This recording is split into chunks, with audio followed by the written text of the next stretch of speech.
Starting in the 1970s, American businesses began to have what I like to call a eureka moment.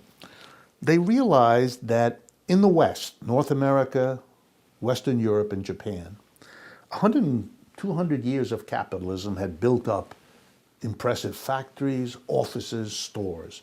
But they were built up in the places where capitalism was born: Western Europe, North America, and Japan. That's where they had concentrated everything. And that's where they had drawn workers in off the countryside to become urban, industrialized, working classes. And along the way, the workers, noticing how productive capitalism was since they did the work, demanded for themselves a rising standard of living.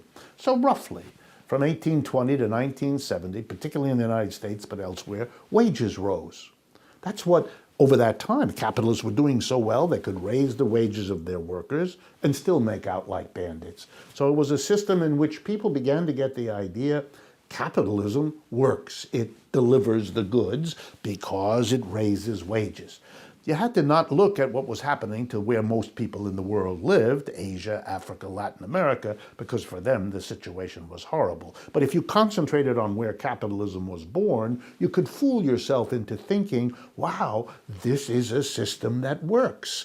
And the capitalists, of course, and the people who liked it celebrated all of that. Then in the 1970s, capitalists had this eureka moment. They said to themselves, wait a minute. We're in North America, Western Europe, and Japan, where the wages are now very high. Workers are very happy. But why are we here? In the rest of the world, which has been savaged by the growth of capitalism in those privileged areas, wages are very low. So in this eureka moment, capitalists said, what are we doing here in Western Europe, North America, and Japan? It's much more profitable if we produce in China, in India, in Brazil, anywhere else.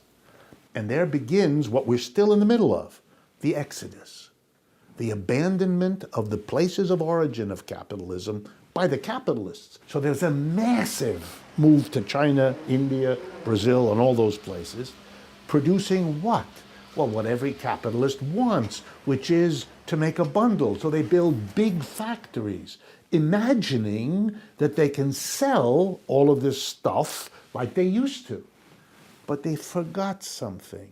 If you go from high wages in the United States to low wages in China, the bottom line is that the people earning wages are earning a lot less than they used to.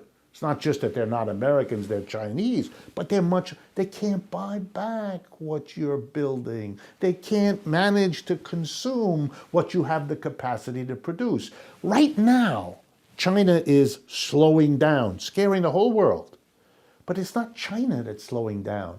It's the inability of China to sell to the world because the wages of the world's workers have been depressed now for years as we move out of Western Europe, North America, and Japan into these lower. And the system totters as it encounters a very old contradiction in its current form for which they have no solution.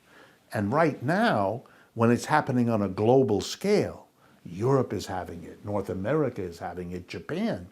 These are the centers of capitalism. They're in the most trouble right now, and they don't see a way out. And I don't either, which makes it possible, for the first time in my life, to begin to see a capitalism that is in fundamental shaking difficulty.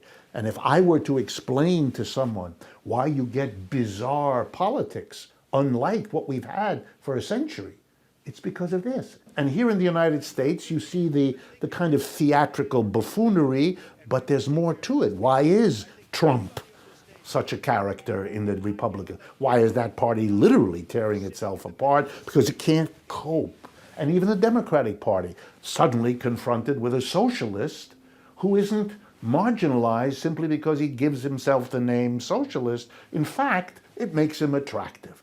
What Bernie Sanders is proving is that the interest in socialism has captured millions of Americans.